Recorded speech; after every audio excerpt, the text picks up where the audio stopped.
Okay, so yan po, isang mapagpalang araw po muli sa inyong lahat mga madam sir, mga boss, mga loads, mga lodi, mga idol. So, another property for sale na naman po ang aking papakita po sa inyo.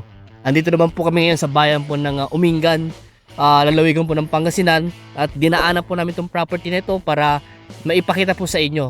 Ito po ay mayroon po sukat na 1.2 hectare o 10,000 12,000 po pala. 12,000 po pala to square meter o 1.2 hectare po. So ito po yung property na binebenta. May bakod na po siya pero kailangan natin isaayos yung bakod po niya. Ito po ay nakaalong provincial road, 2 lane. May mga power line na po, mga internet connection na, source of water po dito. Wala pa po ako nakikita na wasa pero pwede po tayong magpa-deep well na lang kung sakasakali. So simula po dito sa poste po na ito hanggang dun po sa bandaroon, nasa mga 65 meters daw po yung kanyang entrada o frontage po ng property na ito. So ito po yung way na papunta po sa National Highway, mga isa't kalahating kilometro po siguro yung layo po niya sa National Highway, at papunta rin po ito sa ginagawang hospital dito po sa bayan po ng Umingan. So hanggang doon po yung frontage po niya, at ito pong property na to ay mayroon pong presyo na 3.5 million. At kung gusto natin i-negotiate yung presyo, ay mas maganda po nakausapin natin yung mismong may-ari para ma-negotiate natin yung presyo po ng property na ito. So dito po ay may mga kapitbahay na rin po kayo, kagaya po doon sa bandaroon, meron na pong may bahay po doon, at dito po may mga kabahayan na rin po na may bahay dyan at may bahay din po dito. So itong mga andito siguro yung mga may mga bakod na yan, pwedeng nabili rin po nila yung mga property na ito, or binakuran po lang ng sila yung mga dating may-ari tapos binakuran lang. Pwede po yung ganon. So ito po, itong property ito marami siyang kanto gaganon siya, tapos gaganon, tapos gaganon na naman. Makikita nyo po sa drone video po mamaya yung style ng property na ito. At yun nga po, itong property na ito, nakaano lang po siya, concrete post, tsaka naka-apat na limang patong ng barbed wire. Ayun po. Asan yung gate kaya ito, boss? Maganda, maluwang po. Maluwang yung frontage, nasa 65 daw nasa 65 daw sabi ni Kuya Chris. So si Kuya Chris po ay naka-direct po sa mismong seller po na ito. Kaya kung gusto niyo kausapin yung seller, schedule po natin para makausap niyo po. Or pwede rin po siguro na napuntahan natin sa kanila, or dito na lang mag-usap kung sakasakali dito sa property. So ito po, patag po siya, pero sa bandaroon medyo konting slope lang, pero karamihan po patag. 90% patag po siya. 90% patag po. Kaya maganda itong property ito for residential or residential farm lot or farm resort. Yun po yung maganda po sa property na ito. At kung tinatanong nyo po na kung binabaha dito, hindi po, 100% po na hindi po binabaha itong property na ito. So puntaan po natin yung kanyang loob.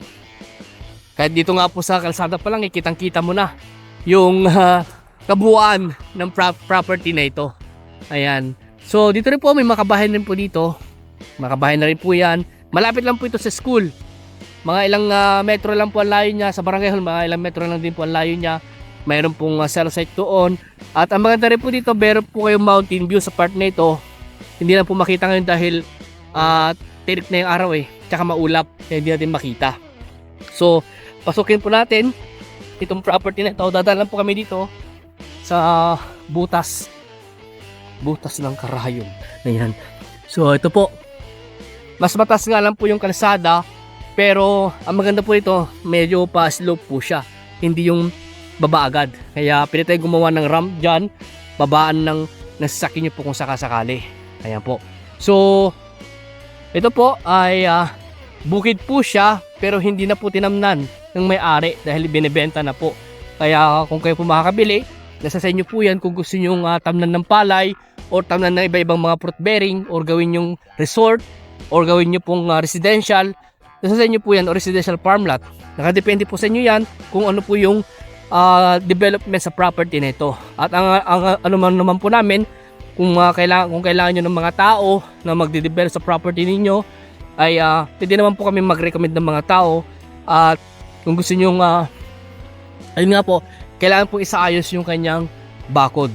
Kung gusto nyo isaayos yung bakod po, may mga tao naman po tayo na pwedeng bayaran ng per day or pwedeng kontrata po sila. At kung kailangan nyo naman po na magtatayo ng bahay nyo, kung kailangan nyo na developer, meron kami kakilala, mga mason, engineer po, tsaka architecture. Ayan, yung mga kakilala po kami. Okay, so hanggang doon pa po yan sa mga puno po doon, hanggang doon pa po yan. Yun nga po sabi ko, ang dami po niyang kanto. Madami po siyang kanto. Yung puno po na ito hindi po na kuha. Pero doon po siguro may mga nakuha mga puno doon, pero mga wild trees lang naman po yung mga doon. Ayan.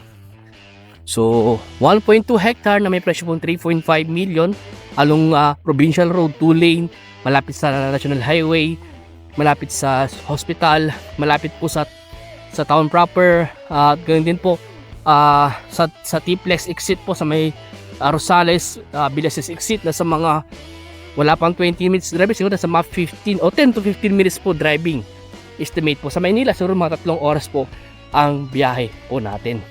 Kung Baguio naman po siguro mga 1 kalating oras lang. So dito nga po kailangan po isaayos natin tong mga bakod po niya. Ayan. So hindi ko na pupuntahan po doon. Yung drone video na lang po ang maghahatid po sa inyo sa part na yun dahil tirik po ang araw, medyo mainit dahil summer po. At papunta na rin po sa tag-ulan. Ayan, maganda po yung property, malinis. Maganda pag-alagaan din po ng mga hayop, kambing, baka. Ayan, pwede kayo mag-alaga ng mga ilang heads ng baboy naman siguro, yung pang backyard lang. Mga ilang heads din po ng mga manok. Yan po. Poultry, piggery, bawal po. Pero kung mga ilang heads lang, pwede naman po siguro. Yung pang pamilya lang, pwede po siguro. Ayan.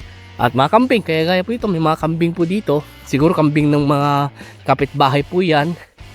Dahil yun nga po, nakakapasok sila dahil hindi na po, medyo sira-sira na po yung kanyang bakod. Kailangan isaayos po. So, yun po yung property na binibenta po. Ito po pala ay titled property. Sabi ng source po namin, o sabi ni Kuya Chris, ay malinis daw po yung titulo. Clean title daw po ito. Yung nakapangalan sa titulo ay buhay pa daw po. Kaya mas maganda po yun. Deed of absolute sale at ready to transfer na po siya. Ayan. So, kung may ibang katanungan pa po kayo regarding sa property na to, tawag na lang po kayo sa akin. Yung contact number ko naka-flash screen, naka-register din po yan sa Viber, sa WhatsApp, at pwede nyo rin po akong contact sa Messenger po. Okay po. So, kung gusto mag-viewing, mag-schedule lang po kayo para masamahan po namin kayo. Ayan. So hanggang dito po muna. So please, follow and subscribe para sa ibang mga property na binablog po namin. So maraming salamat po and God bless po sa ating lahat.